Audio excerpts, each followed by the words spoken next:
What's up, guys? Welcome back to another episode of Stronger TV. I'm Kiefer Lammy, here with the man Dan Pope himself, and today we're talking about ankle mobility and its impact on squatting. Yeah, I freaking love ankle mobility. I feel like I could talk about this for ages. We'll try to keep this short and sweet, give you guys some practical tips for the most part. First and foremost, one of the things that Kiefer and I want to talk about is that, why do you need ankle dorsiflexion? And also, do you need it for everything in life, or is it just kind of deep squats? Like, what's the point of ankle dorsiflexion? What are your thoughts, Kiefer? Sure. I think, as with most things, right, it depends a little bit on what your goals are, right? And specifically, if we're talking about squatting, there's a big difference between somebody that wants to squat for Olympic weightlifting performance versus somebody that just wants to squat as a part of a general fitness routine so that they can stay healthy.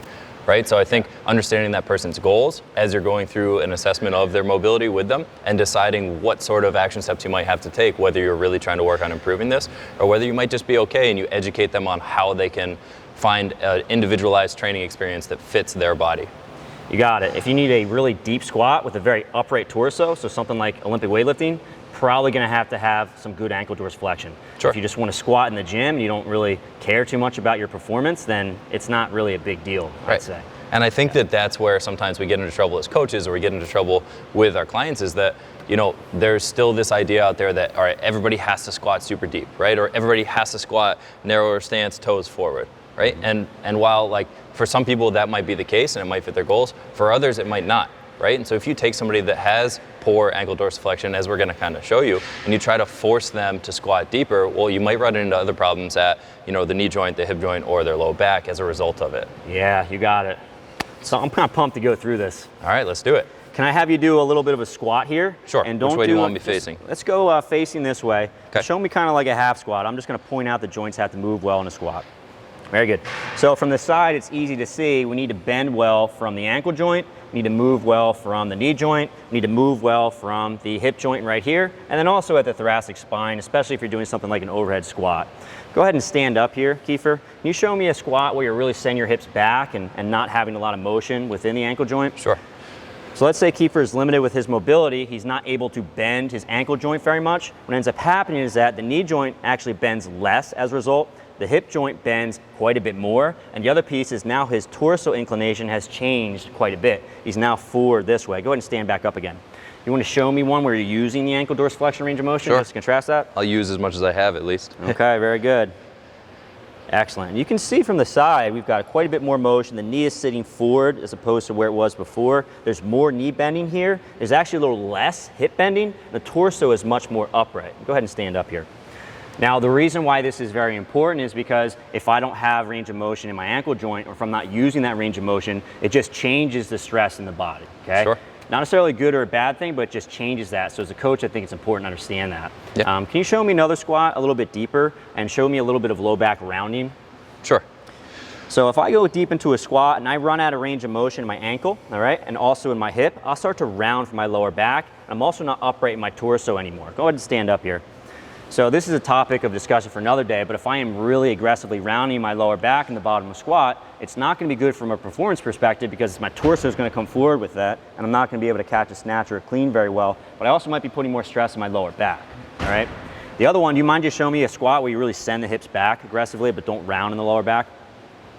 So let's say that my squat looks like this, right? And you can see this angle here. It's very, very bent, very, very flexed. And what that does is it puts more compressive force in the front of the hip. So things like FAI become a problem as a result. Go ahead and stand up here. And the last little point I wanted to make, and we're gonna break this down a little bit further, is gonna be what happens at the knee with a squat that has a limited ankle. So go ahead and show me that same squat. Sure. From the side? You got it. All right. Good. So what you'll see here is that we're not getting as much knee bend when Kiefer really sends his hips back if he has limited dorsiflexion in his ankle. Go ahead and bring the hips forward and use that ankle flexibility. You can see automatically now we have more motion at the knee. You can stand up here. I don't want to sit down too long at the bottom of that squat. The knee doesn't feel phenomenal. So sure. Yeah, so you can see there's a tremendous amount of variation, and when we have a difference in ankle flexibility, it changes a lot of different stuff. One point you made earlier I think is really important is that not everyone that has a stiff ankle is going to move with a specific strategy, right? Sure. Did you want to expand upon that a little bit? I thought that was really important. In what regard? What do you mean? So let's say that I have plenty of mobility in my ankle. Sure. I still can squat this way, right? Yeah. As opposed to utilizing all that range of motion, right? Right. Yeah. So I think you know, the way that we go about our assessment of this is usually we look from a general perspective at how they squat, right? And when you watch somebody squat, you might see that they have a tendency to shoot their hips back more, or, you know, their arches kind of collapse and their feet spin out when they squat. And I think it's really easy to assume that maybe they're limited because of that, right? But what we try to do is we then take a second look and we'll look specifically at ankle mobility with an ankle mobility screen, which I think you're going to go over. Yes. Right? And what we find a lot of times is that those same people that looked like they were limited in their squat aren't actually limited when we go and we look specifically at ankle mobility, right? Yeah. So there's a disconnect between what the joint's actually able to do and what they're able to do when they get into the squatting pattern. Yep. Right. So I think that that's an important distinction because, you know, if somebody has the range but they're not using it, well, you cranking away at a bunch of mobility drills isn't going to change the fact that they haven't patterned that in their brain. Right. So it changes your approach from, all right, maybe we're doing a bunch of soft tissue and mobility drills to, okay, we need to pick exercise variations and coach this person in a way that's conducive to them using the range they have. Yeah, agree 100%. We see people all the time that they go down to a squat, and when they come out of the hole, they shoot the hips back, right? And it kind of looks similar to that lacking ankle dorsiflexion that we just showed everybody. Yeah. But the other thing is that it's probably a strength issue. Maybe they're just weak here, so they resort to this, and all of a sudden you think, oh, that's an ankle problem, but, you know, maybe not. We have to check and see. So. Sure. Yeah. Do you want to go over the screen? Let's do it. Okay, cool. Guys, I want to go over the screen. This is what we use in the clinic with our athletes. We use it with physical therapy patients. We also use it with strength conditioning athletes as well, just to assess ankle flexibility. Now, keep in mind, Kiefer is pretty tall, right? How tall are you? 7 foot? 6'4". 8 foot? Yeah. Okay, 6'4". I'm pretty short, so what would be a good, basically if Kiefer came to the clinic, we'd probably want to see closer to about 5 inches on this screen. If I'm in the clinic, I'm probably closer to 4 and 4.5. If you have someone who's even shorter, maybe closer to 4 is okay. Again, it depends on your goals, right? For someone who's an Olympic weightlifter, those are probably important. For someone who's not, maybe not quite as important. So. Sure. All right, do you want to set up and we'll kind of show everybody? Yeah. So what we're looking for is to set the foot up around 4 to 5 inches away from the box, depending on how tall the individual is, okay? And from here, Kiefer's going to keep his heel down. He's going to drive his knee straight ahead over his second toe and see if he can touch his knee to the box easily without the arch of his foot collapsing or having to drive his knee on the inside of his big toe, all right? Very good. And Kiefer actually has decent range of motion here. We don't have a ruler out there, so we can't see exactly where this is, but he probably has the option to squat deeper, right? He's probably not the athlete that we're like, man, you're super stiff. It's gonna be hard for you to squat just because you're so limited. Sure. You know? Makes sense. One of the things I wanted to talk about, and it becomes really important for knee health, is going to be what's going on in the arch of the foot, all right? So one compensation you see a lot of times for athletes when they try this, this assessment is they create a nice arch, which hopefully you guys can see from the side here. If I put my fingers underneath it here, there's a nice arch. And as Kiefer drives his knee forward, sometimes that arch will collapse, right? So now I can't get my fingers underneath it here, and you have quite a bit of collapsing going on at the foot. A lot of times this is coupled with the foot spinning out just slightly. Do you mind showing the camera right in front? Sure. Very good. Good, spin out. So you can see the knee is probably a little bit on the inside now as opposed to create an arch. Good. And now it's a little bit more on the outside. So we can influence what's going on within the knee joint based on how we keep our foot. So why this is important is because if I have an athlete that's lacking ankle dorsiflexion and their knee is coming in, when that happens and the foot flattens out, I'm putting a little bit more stress inside the patellofemoral joint, usually the outside of the patellofemoral joint. So what ends up happening is that if the feet are spinning out, the knees are coming in, that increases a little bit of stress in the knee, and that can potentially lead to some patellofemoral issues, right? The flip side of the coin is that if I have a whole lot of dorsiflexion range of motion, do you mind going from the side here? Yep. Good. And then utilize all your dorsiflexion here. So this actually puts Kiefer in a good position to use his quad. If he was squatting right now, he'd be nice and upright. And when you're upright, you can utilize your quads to produce force. The other thing that happens is that if you have a lot of ankle dorsiflexion range of motion, you can also flex the knee further. Now these are two things that increase stress on the patellofemoral joint. If you start looking around at our medical literature to see what happens if you have less ankle dorsiflexion range of motion, it doesn't necessarily correlate with people who get knee pain. What does, in a couple studies, is having extra ankle dorsiflexion range of motion.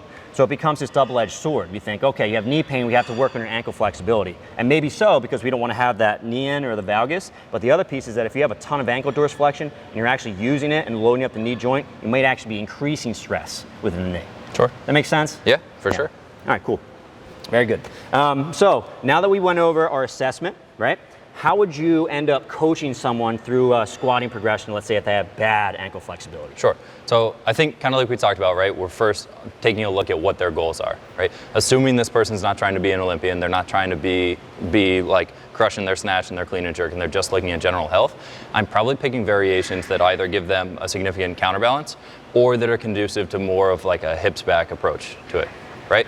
So what that means is from a basic progression, right, something like a plate counterbalance is going to give them, I can go ahead and do it, will give them an opportunity to be able to sit their hips back, right? But because this plate's out in front of me, even though my hips are back and I'm not using very much ankle range of motion, I can still stay relatively upright, right? So that's gonna work really well for that person. I like that. The closer the weight gets to their body, the less of a counterbalance they have, and the more they're gonna have to actively work on keeping their knees forward to keep that upright posture. Nice. Right, so if we're thinking about things like, you know, a goblet squat, for example, right? The weight's gonna come a little bit closer to the body. I can still do a decent job of staying upright, but I'm probably gonna have to use a little bit more ankle range of motion. Otherwise, I'm gonna feel like I'm starting to tip forward a little bit. That's a really good point. Easy cue. So easy cue still works pretty well for that individual. Yeah. If we take a step further and we think about things that, with a barbell, right? The front squat and the overhead squat have the bar still, you know, slightly in front or right over the head of the body, right? But you're gonna have to really work on actively staying upright to be in a good position for that.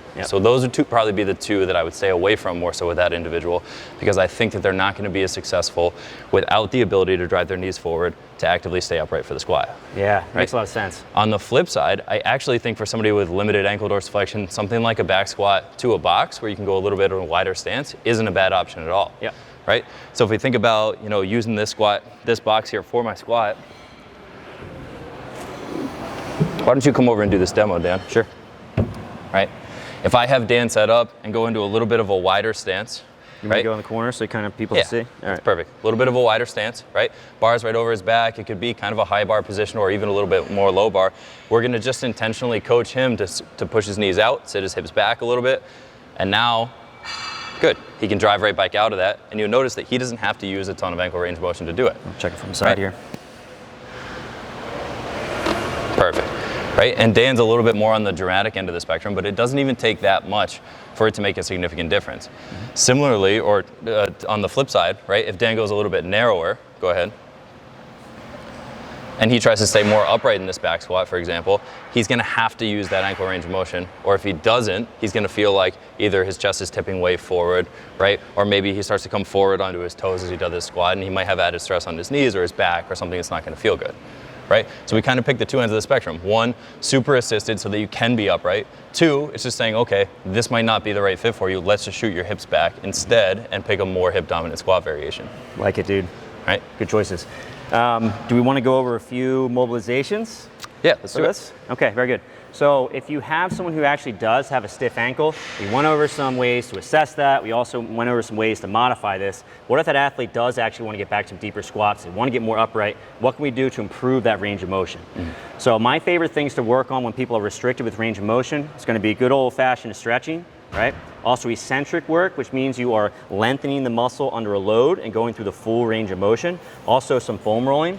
And the last bit is going to be utilizing that new range of motion in the patterns you want to improve. Sure. So in our case, something like a squat. So, all right. You want to go over some of these guys here? Yeah, let's do it. All right, so when we are stretching the ankle, one of the things we want to keep in mind is that in the very bottom part of a squat here, this muscle here called your gastrocnemius, and you can see it's soft. It's not stretched because the gastroc crosses over top of the knee joint. What isn't soft is going to be my soleus, which is the muscle down here. So when we're thinking about stretching muscles within the ankle joint, we want to think about the soleus. We want to make sure we stretch with the knee bent because we don't want to do a straight leg and stretch the gastroc in the back because that doesn't limit our deep squat, all right? Probably my favorite stretch for this, I'm going to use this box here real quick, Keeper, is just bringing the toe up against the wall, heel stays down, and then driving your knee forward. Okay. Now I'm showing you this in front of the box because that's what I have and what's easiest to see. But generally I do this against the wall and I do it with shoes on so your foot can actually stick there. And usually for stretching, I do 60 seconds. I like to see this most days of the week. So something like 5 to 7 days of the week for the most part. Sweet. Yep. The other thing is a little bit of foam rolling. Foam rolling, obviously very easy to perform. I don't think we need to actually show you guys this stuff. No. Yep. And the last bit would be some sort of eccentric exercise. And this one's a little bit confusing, so I'll kind of go over it with you. So generally you want something that's a little bit higher than this, something that when you go into the very bottom position of a calf raise, we have a full stretch on the bottom. And the other piece is that when we finish this movement, we want to have the knee bent, again, because we're focusing on the soleus muscle. So what I'm going to do is I'm going to use the right leg so you guys can actually see what's happening here. So I go to the very top, okay, I assist with my other leg, and then as I go down, I'm bending my ankle as much as I can, and I'm also bending my knee. So this is my very end range of motion at the bottom portion of my calf raise right here. And then I use my other leg to help me up, and then slow on the way back down again. Knee is bending, full range of motion, pausing at the bottom, right back up again.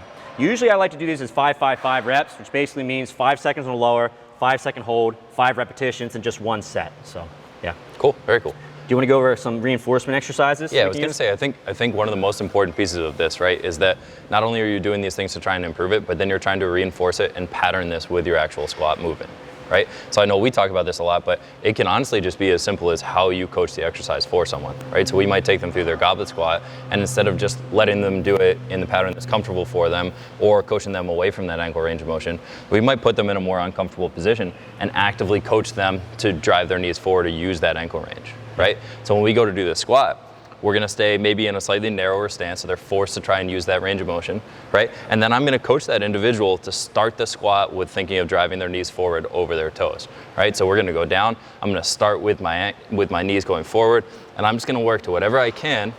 And then again, just like Dan talked about, my favorite way to do this is do 5 reps, 5 seconds slowly down, 5-second hold at the bottom. So we're treating this just like a mobility drill, right? So as I go down, knees drive forward, best I can. I'm trying to keep my knees forward the whole time. Hold this bottom position for a second, and on the way up, what you notice is I'm not going to shoot away from that position. I'm going to keep the knees forward and try and bring myself up again. So I'm actively using that range of motion, get a pretty good quad burn at the same time, and you're starting to pattern that drill.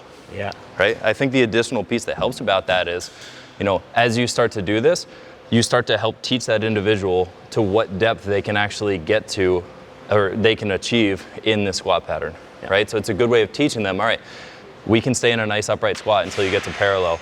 But if you try to go past parallel, that's where things start to fall apart, right? That's where your torso starts to fall forward. That's where your butt starts to round under significantly, right? So now they know when they get to their barbell squats or something, they have a point that they're able to achieve when they work on this. And then over time, we're trying to make that a little bit better. Yeah, I like that. I think that's a really important point too, because if you have an athlete who's used to squatting like this all the time, and that's where they're strong, if you tell them to start bringing their knees forward for their squatting, it's not going to be very easy for them. What's going to happen generally as the weight gets heavier and heavier, they might start off this way, but as the sets get heavier, they start creeping back to their old patterns because this is where they're strong. So a lot of times if you're really trying to make a change in someone's squat, you have to back off the loads and make sure people are staying in good position, just like Keeper was saying, when they're actually practicing their squat. Sweet. Yeah. Anything else for it? I think that's it. We've covered a lot of ankle stuff. Good. Yeah. So I think, recapping what we talked about, right? You're always going to have some sort of stress in your body when you're doing a squat, right? To achieve a squat, you need some degree of triple flexion at your ankle, your knee, and your hip, right? If you're limited in ankle range of motion, it's just going to place more emphasis on those other joints and they have to take on more, right? So for some individuals, that's okay, and we just need to figure out how to program squatting that works for them. Mm-hmm. But for somebody that wants to improve it, or maybe they're significantly limited and they need to regardless, right? We have to use some of these strategies like our soft tissue work, mobility drills, eccentrics, and then patterning the movement to help it make changes over time. Yeah, like that. Right? And just also keep in mind that more ankle flexibility doesn't always mean more better for the knee. Whoa. I know. Whoa. It's a big one for me. Yeah. All right, guys, well, that's all we have for today. Again, if you like this episode, please share it with your friends. Drop a comment below, ask us questions. We love answering your questions about this stuff, and stay tuned for the next one.